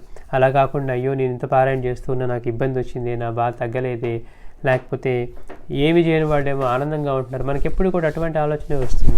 వాళ్ళకి ఎటువంటి భక్తి అవేమి లేవండి, వాళ్ళు కనీసం కృతజ్ఞతగా ఉండరు, కనీసం వాళ్ళ ఇంట్లో ఒక పూజ కానీ లేకపోతే కనీసం దీపం కూడా పెట్టరు. అయినా కానీ వాళ్ళు అన్ని స్థితులతోటి ఆనందంగా ఉన్నారు. మనం ఇన్ని చేస్తూ ఉన్నా కానీ మనకి ఏ కష్టాలు తీరట్లేదే అని మన మనసు కనిపిస్తూ ఉంది. కానీ ఇందాక చెప్పుకున్నట్టుగా భగవంతుడు అందరినీ సమానంగానే చూస్తారు. అన్నీ అందరికీ ఆయనే ఇస్తా అన్నారు. అంటే ఆయనే కర్మఫల ప్రదాత. అందుకని మనం ఇదంతా కూడా ఆయనకి తెలిసే జరుగుతూ ఉంది. మన కర్మని మనం అనుభవిస్తూ ఉన్నాం. దీన్ని అనుభవించేసి తొందరగా దీనిలో నుంచి బయటకు వచ్చేయాలి. మళ్ళీ ఇటువంటి తప్పులు చేసి బాబా చెప్పిన సూక్తులను గుర్తుపెట్టుకొని 10 మాటలకు ఒక మాటతో సమాధానం చెప్పు. నువ్వు ఎవరిని దూషించినా, ఎవరితో గొడవ పడినా కానీ అది నాకు ఎంతో బాధ కలిగిస్తుంది. నువ్వు భరించలేకపోతే నా నామాన్ని స్మరిస్తూ పక్కకు నుండి వెళ్ళిపో అని చెప్పిన విషయాలన్నింటినీ గుర్తుపెట్టుకొని ఆ విశ్వాసంతో ఓరిమితోటి ఉంటే బాబా అంటున్నారు, నీవెక్కడ ఉన్నా నీ వెంట నేను ఉంటాను అంటున్నారు. పనిచేయి, దేవుని నామం ఉచ్చరించు, సద్గ్రంథాలు చదువు, పోటీలు వంతులు కీచులాటలు మానితే దేవుడు కాపాడతాడు అంటున్నారు. మనం ఈ సూక్తిని ఎన్నోసార్లు చెప్పుకున్నాం. ఎంత గొప్ప సూక్తో, ఎంత తేలికైన పదాలతోటి బాబా భగవద్గీత సారాంశం మొత్తాన్ని 4 మాటల్లో చెప్పేశారు.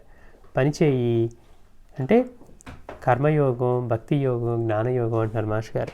పనిచేయి, దేవుని నామం ఉచ్చరించు అంటే సృష్టిలో ప్రతి జీవి ఏదో ఒకటి చేస్తూ ఉండబట్టే మనకి ఈ సృష్టి మొత్తం, ఈ సృష్టి అనే యజ్ఞం నిర్వహించబడుతూ ఉంది. అంటే అన్ని జీవుల రూపంలోనూ ఆయన చైతన్యమే ఇంత యజ్ఞాన్ని సలుపుతూ ఉంది. అందుకని మనవంతు మనం కూడా పనిచేయాలట.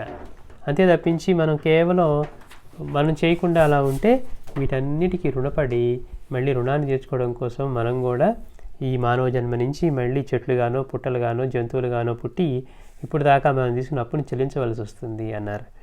అందుకని పనిచేయి, దేవుని నామం ఉచ్చరించు. చూడండి, చెట్లు కూడా మనకి ఎంత మేలు చేస్తూ ఉంటాయి.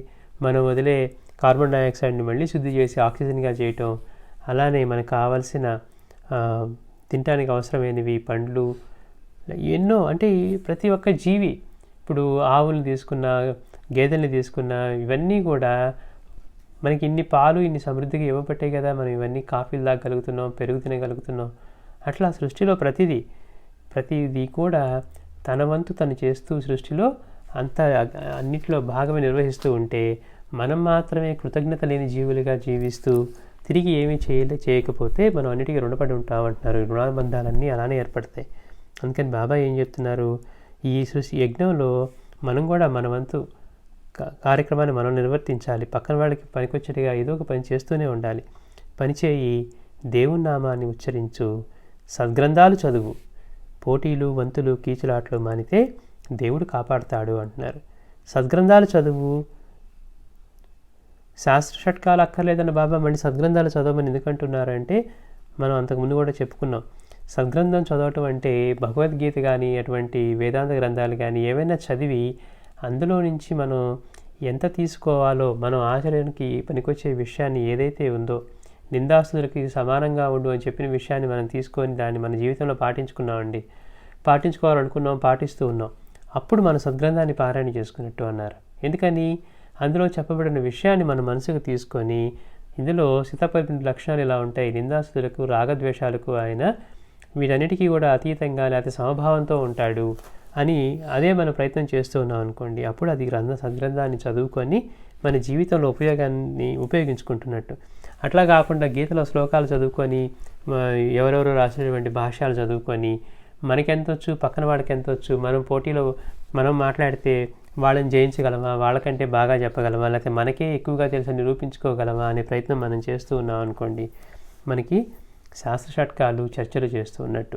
దానివల్ల ఏమవుతుంది, కృష్ణుడు చెప్పిన విషయాన్ని మనం మర్చిపోయి కేవలం ఆయన చెప్పిన విషయాన్ని అహంకారంగా ఉపయోగించుకోవటానికి, మనం వాళ్ళకంటే మనకేదో ఎక్కువ తెలుసని, ఎక్కువ తెలిసిన వాడు ఎవరంటే కృష్ణుడిలాగా బాబాలాగా విశ్వమంతా తానే ఉన్నానని అనుభవం ఇవ్వగలిగిన వాడు. కానీ మ్యూజిక్ ప్లేయర్ కూడా మనకంటే అద్భుతంగా పాడగలుగుతుంది కాబట్టి మనం 4 శ్లోకాన్ని గుర్తుపెట్టుకోనో, వాటి భావాన్ని అర్థాన్ని గుర్తుపెట్టుకోనో నలుగురి దగ్గర మనం ఆ విద్యను ప్రదర్శించామనుకోండి, దానివల్ల మనకి అహంకారం బలపడి గురువు యొక్క అనుగ్రహం నుంచి కూడా దూరం అవుతాం. ఎందుకని, మనకి అన్నిటికంటే మనం అంటేనే ప్రీతి, మనకి ప్రీతి కాబట్టి మనకి మేలుండాలని గురువు దగ్గరికి వెళ్ళాలని తప్పించి గురువు మీద ప్రీతితోటి మనం వెళ్ళలేదు. ఆ విషయాన్ని మనం ఎప్పుడు గమనించుకోవాలి.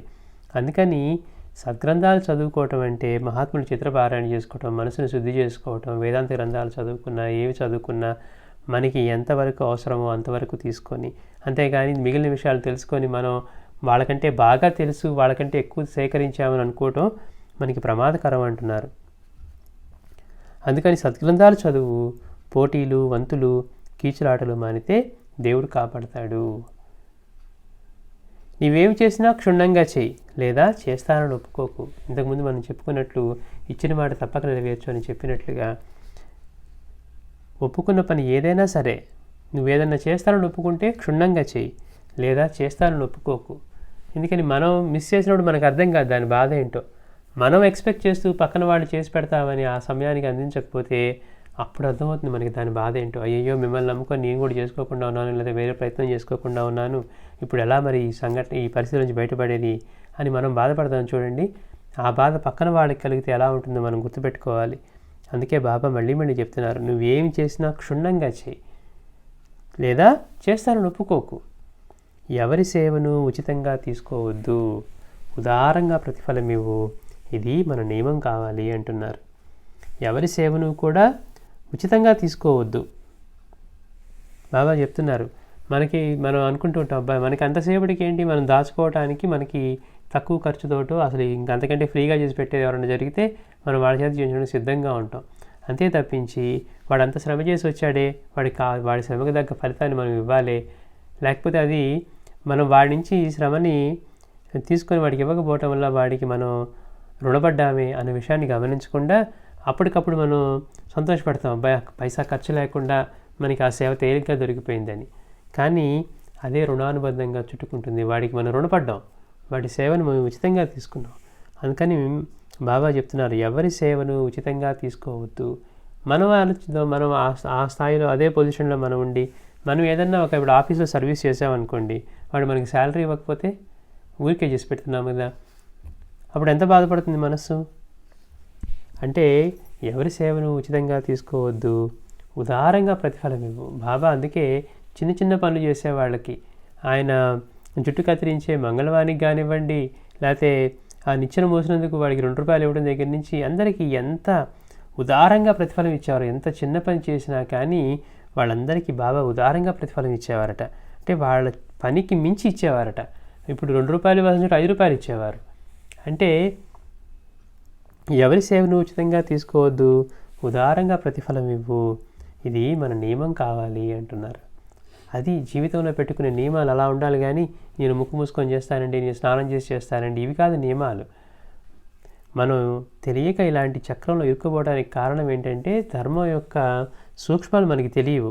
అందుకని అవి మహాత్ములైన వాళ్ళ నుంచి, ఇట్లాంటి గురువుల నుంచి మనం తెలుసుకున్నప్పుడు మాత్రమే అవి మన జీవితంలోకి వచ్చి మనం ఆచరించడానికి ఉపయోగపడతాయి అన్నమాట. అందుకని ఎవరి సేవను ఉచితంగా తీసుకోవద్దు. మనం ఎవరికన్నా మనం వాళ్ళ సేవ తీసుకొని మనం ఏమి ఇవ్వలేదు అంటే ఫిక్స్డ్గా రాసేసుకోవచ్చు. మనం మళ్ళీ ఇది రుణంగా ఏర్పడి మళ్ళీ ఇప్పుడు ఏదో ముక్తి వస్తుందని అనుకున్నా కానీ లాగి మళ్ళీ దాన్ని ఇంకో జన్మకు లాగి వాడి రుణాన్ని తీర్చడానికైనా మనం ఇంకో జన్మ ఎత్తాల్సిందే. అందుకని రుణానుబంధాలను గుర్తుపెట్టుకో అని, రుణము, శత్రుత్వము, హత్య వీటికి పరిహారం చెల్లించక తప్పదన్నారు బాబా. ఆ విషయాన్ని మనం ఎప్పుడూ గుర్తుపెట్టుకోవాలి. ఇది మన నియమం కావాలి అన్నారు. అందుకే మాస్టర్ గారు కూడా ఒకరోజు ఈ లీలామృతాలు అవన్నీ ప్రింట్ చేసుకొని వస్తూ ఉన్న రోజుల్లో ఆయన రిక్షా దిగగానే ఒక బుక్స్ బస్ దిగగానే రిక్షా వాడు వచ్చి ఒక పెద్ద ఆయన టక్కనే ఆ మూట తీసుకొని మోసుకుంటూ వచ్చారట. మాస్టర్ గారు ఏం చేశారు, 5 రూపాయలు ఇచ్చారట. అది చూసి అక్కడ వాళ్ళు, మాస్టర్ గారు ఇంత చిన్న సేవకు 5 రూపాయలు ఇచ్చారా అన్నారట. అంటే ఎప్పుడూ కూడా ఉదారంగా ప్రతిఫలం ఇవ్వాలి అని చెప్పేదానికి వాళ్ళు ఎంత ఆచరించి చూపించేవాళ్ళు. పైగా వాళ్ళు మన శ్రమను గుర్తించి మనం అడగకుండానే సేవ చేసే వాళ్ళకి ఇంకా ఎంత ప్రేమగా చేయాలో. అంటే మనమేమో ఎంతసేపు దాన్ని తగ్గించుకోవాలి, మూట కట్టుకోవాలి, ఇంకో $1 మిగిలితే, ఇంకో $2 మిగిలితే అని లెక్కలు వేసుకుంటూ దాచుకుంటూ ఉంటాం.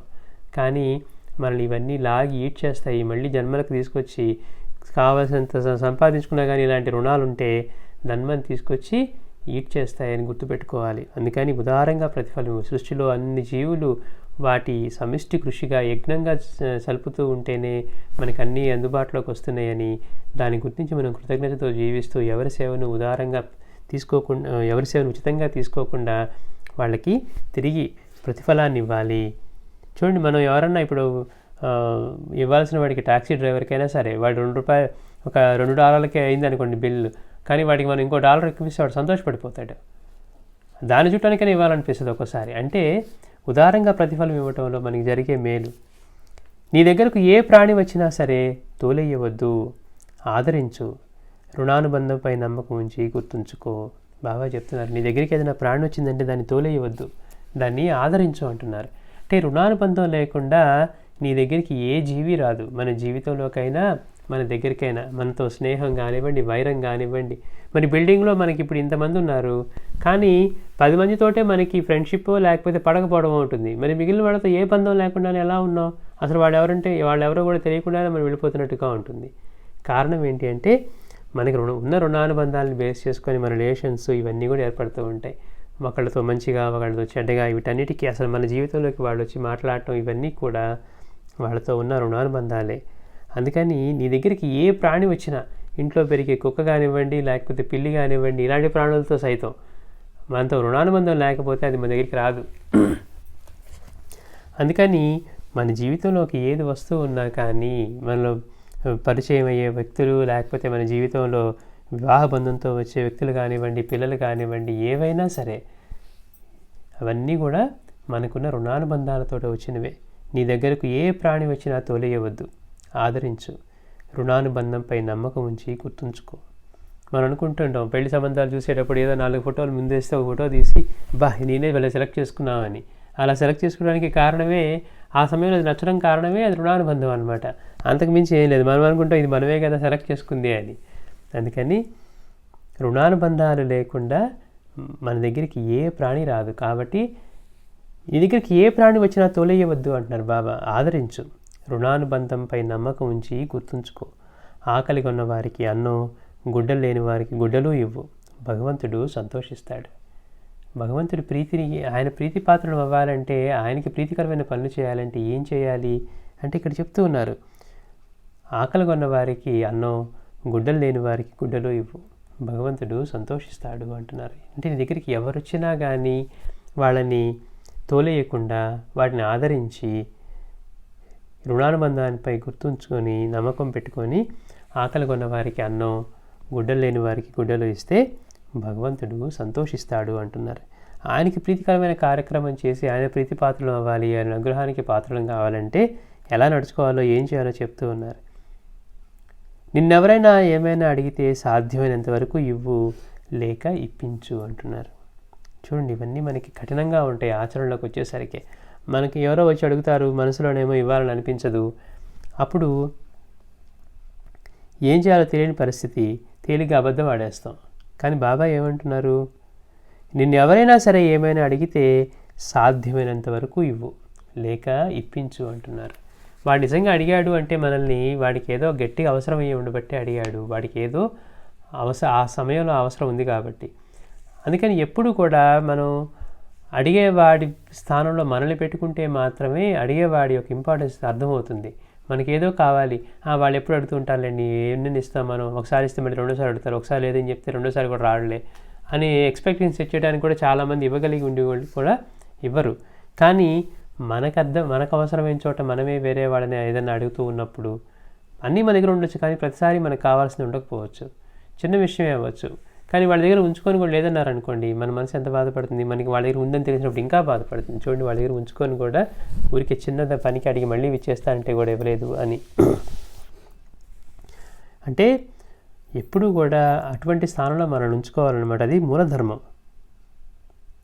నిన్నెవరైనా ఏమైనా అడిగితే సాధ్యమైనంత వరకు ఇవ్వు, లేక ఇప్పించు. నీ దగ్గర లేదు కానీ సహాయం చేయడానికి ప్రయత్నించు. అదిగోండి నా దగ్గర లేదు కానీ వాళ్ళ దగ్గర ఉన్నట్టుంది, ఒకసారి వాళ్ళని వెళ్ళి అడుగుతారా, వాళ్ళ దగ్గర ఉంటే ఏమైనా సహాయం చేయగలరేమో అనేంతవరకైనా సహాయం చేయాలి, దారి చూపించమంటున్నారు. కానీ లేదు అని మాత్రం అనవద్దు. ఇచ్చేందుకు ఏమీ లేకపోతే మర్యాదగా చెప్పు. చులకన చేయడం, కోపగించుకోవడం తగదు. చూడండి, మనం చూస్తూ ఉంటాం, ఇక్కడంటే మనకు కనపడదు కానీ అదే మనకి ఇండియాలో ఈ బాగా ఈ బిచ్చగాళ్ళు లేకపోతే అడిగే వాళ్ళ దగ్గర చూస్తే చులకనగా మాట్లాడేస్తారు. వాళ్ళని మనిషిగానే చూడనమాట. వాడు అడుగుతున్నాడు కదా అని. నిజమే, వాడు మనల్ని విసిగించవచ్చు కాక, వెంటబడితో అడుగుతూ ఉండొచ్చు కాక, కానీ వాడి మనిషి అన్న భావాన్ని కూడా పోయి మనం వాడికంటే ఉన్నతమైన స్థానంలో ఉన్నాం కనుక వాడిని ఎలా పడితే అలా మాట్లాడిన చెల్లుతుంది అనేంత తేలిగ్గా వాడిని చులకనగానో లేకపోతే అసహించుకొనో చేదరించుకొనో మాట్లాడతాం. కానీ అన్ని రూపాల్లోనే ఆయనే ఉన్నారన్న విషయం మన మనసుకి పొరపాటును కూడా రాదనమాట. అందుకని బాబా చెప్తున్నారు, చులకన చేయడం, కోపగించుకోవడం తగదు. నానాచంద్రుడి గారికి బాబా అదే హెచ్చరిక చేశారనమాట. నీకు ఇవ్వాలని పెంచుకోదు ఇవ్వమాక, మళ్ళీ బెడబెట్టి బయట గెంటుతానని ఎందుకు అనాలి? అడిగి అడిగి అడిగి విసుగుబుట్టి వాళ్ళే వెళ్ళిపోతారు కదా అడిగిన వాళ్ళు అని. అందుకని కేవలం తన మాట విన్నందుకు చంద్రకర్ వచ్చినా కానీ బాబా మాట్లాడలేదు. అంటే నా మాట విన్న వారితో నాకేం పని అన్నారు. అది గుర్తుపెట్టుకోవాలి. నా మాట వినని వారితో నాకేం పని అంటున్నారు బాబా. ఆయన అనుగ్రహం పొందాలంటే ఆయన మాటను విని విశ్వాసంతో వాటిని ఆచరించగలగాలి. అందుకని నీ దగ్గర ఉన్న ఇవ్వాలని కనుక అనిపించకపోతే లేదని అబద్ధం చెప్పవద్దు. ఇవ్వలేనని మర్యాదగా చెప్పు. ఇవ్వలేకపోతే దానికి కారణం చెప్పు. అయిష్టమే కారణమైతే అదే చెప్పు. ఇవి నా దగ్గర ఉంది కానండి మీకు ఇవ్వాలనిపించట్లేదు. నిర్మోహమాటంగా నిజమే చెప్పమంటున్నారు. అంటే కఠినంగా ఉంటుంది కాబట్టి మనం తేలిగా అబద్ధం ఆడేస్తాం. కానీ అబద్ధం అనే దోషాన్ని మళ్ళీ అనవసరం కట్టుకుంటున్నాం కదా. దానికంటే నా దగ్గర ఉందండి కానీ నాకు ఇవ్వాలని అనిపించట్లేదు అని నిజం చెప్పటమే మనకి శ్రేయస్సునిస్తుంది అంటున్నారు. ప్రాణులన్నింటి రూపాల్లోనూ నేనే సంచరిస్తూ ఉంటాను. విశ్వప్రాణాయ సాయినాథాయ నమః. ఓం విశ్వరూపాయ సాయినాథాయ నమః. మనం చెప్పుకున్నాం, అన్ని ప్రాణుల రూపంలోనూ సర్వజీవ స్వరూపాయ అని మనం చెప్పుకుంటేదంటే అన్ని జీవుల్లోనూ అన్ని ప్రాణుల్లోనూ ఈ విశ్వమంతా నడిపే ప్రాణశక్తిగా ఆయనే ఉన్నారని చెప్తూ ఉన్నారు. ప్రాణులన్నింటి రూపాల్లోనూ నేనే సంచరిస్తూ ఉంటాను. ఎవరు ఎవరిపై కోపించినా దూషించినా నాకు చాలా బాధ కలుగుతుంది. ఎందుకని? అన్ని రూపాల్లోనూ ఆయనే ఉన్నారు. అన్ని జీవుల్లోనూ, మనలోనూ, మనం చూసే ప్రతి జీవిలోనూ అన్నింట్లోనూ ఆయనే ఉన్నాను, ఆయనే సంచరిస్తున్నాను అని చెప్తున్నారు.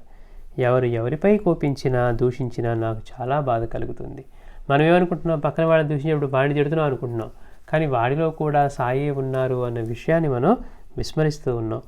అందుకని బాబా చెప్తున్నారు, అలా చేస్తే కనుక ఎవరిపై కోపించినా దూషించినా నాకు చాలా బాధ కలుగుతుంది. మనం చెప్పే లక్ష్యం ఏమో గురువు యొక్క అనుగ్రహం పొందాలి, బాబా యొక్క అనుగ్రహం పొందాలని. కానీ ఆయనకి ప్రీతికరమైన కార్యక్రమాలు ఏంటో చెప్పారు, కానివేంటో చెప్తూ ఉన్నారు. కానీ మనం దేన్ని ఆచరిస్తూ ఉన్నాం? ఎవరు ధైర్యంగా నిందను దూషణను సహిస్తారో వాడు నాకెంతో ఇష్టడు అంటున్నారు. మన మీద నింద వేశారు, అది నిజమా అబద్ధమా తీసి పక్కన పడేయటమే. కానీ ఎవరైతే దాన్ని ధైర్యంగా నిందను దూషణను సహిస్తారో వాడు నాకెంతో ఇష్టడు. కానీ మనం బతికేది ఎలా బ్రతుకుతూ ఉన్నాం? ఈ దేహమే నేను. అందుకని మనం ఒక మాట అనగానే ముందు మన అహంకారం ఒక్కసారిగా పొడుచుకొని వస్తుందన్నమాట. దానివల్ల నన్నంతటి వాడివా అని మనం ప్రవర్తిస్తూ ఉంటాం. కానీ ఎవరైతే ఆ దూషణని నిందని సహిస్తాడో వాడు నాకెంతో ఇష్టడు అంటున్నారు. నిన్నెవరైనా బాధించినా వాడితో పోట్లాడవద్దు. సహించలేకపోతే 1-2 మాటల్లో ఓర్పుగా సమాధానం చెప్పు. కానీ మనకు అనిపిస్తుంది, మనల్ని ఎవరన్నా బాధిస్తే వాడితో పోట్లాడవద్దు అంటారు బాబా. ఎలా సాధ్యమవుతుంది? మనం మామూలు మనుషులమే కదా. అంటే మన లక్ష్యం ఏంటి? మనం బాబా యొక్క అనుగ్రహం పొందాలనుకుంటున్నామా? మన శ్రేయస్సు కోసం, లేకపోతే ఈ చక్రం నుంచి బయటపడాలనుకుంటూ ఉన్నామా? మళ్ళీ వాడన్న ఒక మాటకి మనం 10 మాటలు అంటే మళ్ళీ అది కాస్త ఇంకా పెద్ద గొడవ అయ్యి మన మనసంతా పాడయ్యి వాటి గురించి ఆలోచిస్తూ ఇలా ఎంత కావాలో అంత సిద్ధం చేసుకుంటూ ఉంటాం. కానీ ఓర్పుతో వహించేసి అమ్మయ్య వాడు ఎంత మేలు చేశాడని దూషణ చేయడం ద్వారా బాబా చెప్పారు, ఎవరైతే ఈ నిందని దూషణ సహిస్తారో బాబాకి వాడు ఎంతో ఇష్టలున్నాడు కాబట్టి మనం కూడా ఇష్టలుగా తయారవుతాం అనే విషయాన్ని గుర్తుపెట్టుకున్నాం అనుకోండి, మనం ఏదైతే చేయాలనుకుంటున్నామో సాధ్యం కాదనుకున్నామో అది తేలికవుతుంది. అలాగా నిన్ను ఎవరైనా బాధించినా వాటితో పోట్లాడవద్దు, సహించలేకపోతే 1-2 మాటల్లో ఓర్పుగా సమాధానం చెప్పు, లేకుంటే నా నామం స్మరించి అక్కడి నుంచి వెళ్ళిపో.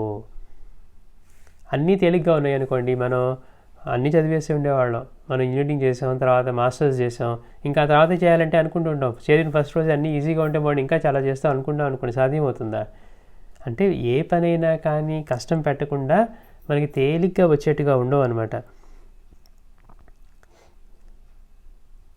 ఓర్పుగా సమాధానం చెప్పు, లేకుంటే నా నామం స్మరించి అక్కడి నుంచి వెళ్ళిపో. వాడితో యుద్ధం చేసి దెబ్బకు దెబ్బ తీయవద్దు. నీవెవరితోనైనా పోట్లాడితే నాకు చాలా ఏహ్యం కలుగుతుంది అన్నారు. మనం ఎవరితో పోట్లాడినా బాబాకు అసహ్యం కలుగుతుందట. అది మనకి అసలు గుర్తు కూడా రాదు. మనం పోట్లాడేటప్పుడు వాడు నన్ను అన్నాడు, నేను తిరిగి అంటున్నాను అని అనుకుంటాం. కానీ మనం అయ్యో ఇలా చేస్తే బాబాకి అసహ్యం కలుగుతుంది, బాబాకి ఏహ్యం కలుగుతుంది అన్నారు అనే విషయాన్ని మనం గుర్తుపెట్టుకోం. కానీ బాబా చెప్తున్నారు, నిన్నెవరైనా అంటే కనుక వాడు యుద్ధం చేయొద్దు, దెబ్బకు దెబ్బ తీయవద్దు. నీవెవరితోనైనా పోట్లాడితే నాకు చాలా ఏహ్యం కలుగుతుంది. ఎవరి గురించి తప్పుగా మాట్లాడవద్దు. నీ గురించి ఎవరైనా మాట్లాడినా చలించకు. ఇది ఎంతో సాధన కావాలన్నమాట దీనికి. ఎవరి గురించి తప్పుగా మాట్లాడద్దు, సరే అది ఎట్లాగో నోరు మూసుకొని ఉందాం, కానీ నీ గురించి ఎవరు తప్పుగా మాట్లాడినా కానీ చలించకు అన్నారు. చూడండి, అసలు నేనేం చేయలేదు కానీ నా మీద ఇన్ని దోషణలు, ఇన్ని నిందలు వేశారు అని చెప్తూ ఉన్నారు. ఎవరైనా అలా గనక దోషణ కానీ నింద కానీ సహిస్తారో వాళ్ళంటే నాకు ఎంతో ఇష్టడు. ఎందుకని వాడి చక్రం నుంచి బయటపడుతూ ఉన్నాడు. దీనిలో నుంచి వాడు బాబాని గుర్తుపెట్టుకొని ఆయన అనుగ్రహంతో బయటపడుతూ ఉన్నాడు. అలా చేసేవాడు బాబాకి ఇష్టం అంటున్నారు. అందుకే సహనం అనేది అంతది శ్రద్ధా సబూరిలో. ఎవరి గురించి తప్పుగా మాట్లాడద్దు, నీ గురించి ఎవరైనా మాట్లాడినా చలించకు. కానీ రెండోదే మనకి బాగా కష్టంగా ఉంటుంది. మనల్ని అంటే మాత్రం ఊరుకోలేవు. అసలు నేనేం చేయకపోయినా నేను ఎందుకు అనాలి అనే మాట వస్తుందన్నమాట. వాడి మాటలు నీకేం గుచ్చుకోవు కదా అంటున్నారు. చూడండి, మనకేమో అహంకారం ఇట్లా గుచ్చుతూ ఉంటే బాబా ఏమంటున్నారు, నీకేం గుచ్చుకోవు కదా అంటున్నారు. కానీ ఈ శరీరమే నేను, ఈ శరీరమే నేను, నన్ను అన్నంతట వాడలా, నేను వాడికంటే ఎక్కువ, వాడు నాకంటే తక్కువ, వాడు నన్ను పొగడాలి కానీ నన్ను ఇలా తిడితేనో దోషం చేస్తేనో ఎలా అని అనుకునే మనం వాడు ఏ మాటలు అన్నా కానీ చలించకుండా ఎలా ఉండగలుగుతాం? దానికి ఏదో ఒక కారణం వెతుక్కుంటాం. మనం మాత్రం ఇంకా పౌరుషం లేదా, లేకపోతే ఇంకా మనం సాధువులు సన్యాసులం కాలేదు కదా అనుకుంటూ మనం దాన్ని ఎలా డిఫెండ్ చేయాలనుకుంటూ ఉంటాం. కానీ గురువు నుంచి అనుగ్రహం పొందాలంటే ఎంత కష్టాన్నైనా భరించి దీనిలో నుంచి బయటపడాలి. వాడు చేయగలిగినంత మేలు మనకి ఎవరు చేయలేరు అన్నారు మాస్టర్ గారు. మామూలుగా అయితే ఎన్నో కఠినమైన తపస్సులు ఇవి చేసి అరణ్యాల్లో ముక్కు మూసుకొని చేస్తే బయటపడే ఈ కర్మలో నుంచి ఇలాంటి జనాల మధ్య నుంటూ తేలిగ్గా మనం బయటపడొచ్చట. ఎట్లా? ఇలా మనం ప్రశాంతంగా ఉండగలిగితే. వాడి మాటలు నీకేం గుచ్చుకో కదా అంటారు. నిజంగా శరీరాన్ని గుచ్చుకో, కానీ మనసు గుచ్చుకుంటున్నాయి కదా అంటారు. అందుకని అన్నారు బాబా, ఎవరికెవరు శత్రువులు అని. అంటే వాడి గురించి అలా ఆలోచన చేస్తే వాడంటే ఎవరు, వాడి తత్వం ఏంటి, వాడి శరీరమేనా, అసలు వాడెవరు, నేనెవరు, నేనంటే ఈ శరీరమే, వాడు అన్నది ఎవరిని, ఇలా లోతుగా వెళ్తే అక్కడ మిగిలేది రెండిట్లోనూ ఒకే బ్రహ్మ పదార్థమే ఉంటుంది, ఒకే చైతన్యమే ఉంటుంది. అది గుర్తుపెట్టుకోవాలి. ఇతరులు చేసే పనులకు ఫలితం వారే అనుభవిస్తారు, నీవు చేసే పనులకు ఫలితమే నీకుంటుంది. మరి వాడు అట్లా చేశాడు కదండి, మనం కూడా చేయొద్దా అంటే, వాడు చేసే పనికి ఫలితం వాడు అనుభవిస్తాడు, నువ్వు చేసే పనికి ఫలితం నువ్వు అనుభవిస్తావు. కాబట్టి తక్కిన ప్రపంచం తల్లకిందులు కానివ్వు, దాన్ని లక్ష్య పెట్టక రుజుమార్గంలో వెళ్ళు, ఆనందానికి ఇది మార్గం అంటున్నారు బాబా. తక్కిన ప్రపంచం తలకిందులు కానివ్వు, వాడెవరో అలా చేస్తే మనకు అనవసరం. మనం శ్రేయస్సు పొందాలనుకున్నాం, మనం గురువు యొక్క అనుగ్రహం పొందాలనుకుంటున్నాం, మనం ముక్తి పొందాలనుకుంటున్నాం, లేకపోతే ఆత్మజ్ఞానం పొంది ఆనందంగా జీవించాలి జీవన్ముక్తుడిగా. ఈ శరీరంలో ఉంటూనే ఒక రమణ భగవాన్ లాగో, ఒక మాస్టర్ లాగో, ఒక స్వామిలాగో, ఒక బాబాలాగో జీవించాలని అనుకుంటే అంటే ఏంటి? దేహానికి బద్దులుగా కాకుండా నిజమైన చైతన్య స్వరూపంగా, ఎప్పుడూ ఉండే స్వరూపంగా జీవించాలని లక్ష్యంగా పెట్టుకుంటే, ఆత్మజ్ఞానం, ముక్తి, పరమార్థం పొందాలనుకుంటే దీనిలో నుంచి బయటపడాలంటే ఎలా ఉండాలో చెప్తున్నారు. తక్కిన ప్రపంచం తలక్రిందులు కానివ్వు, దాన్ని లక్ష్య పెట్టకుండా రుజుమార్గంలో అంటే సత్య మార్గంలో వెళ్ళు, ఆనందానికి ఇదే మార్గం అంటున్నారు. చూడండి, ఎంతంత ఒక్కొక్క చిన్న సూక్తిలా ఉండేదాని వెనుక ఎంత నిగూఢమైన విషయాలు ఉన్నాయో బాబా చెప్పిన వాటిలో. అంటే మనం ఉపనిషత్తులు, శాస్త్రాలు లేకపోతే ఇలాంటి గ్రంథాలు చదువుకునే వాళ్ళం కాదు. అందుకని బాబా ఏం చేశారు, పామర భాషలో మనకు అర్థమయ్యే భాషలో మన కోసం దిగి వచ్చి ఆయన ఇటువంటి అద్భుతమైన బోధలు సూక్తుల రూపంలో అందించారు. మళ్ళీ ఇంకా కొంచెం ఉంది, అది వచ్చే వారం చెప్పుకుందాం. శ్రీ సచిదానంద సద్గురు సాయినాథ్ మహారాజ్ కీ జై.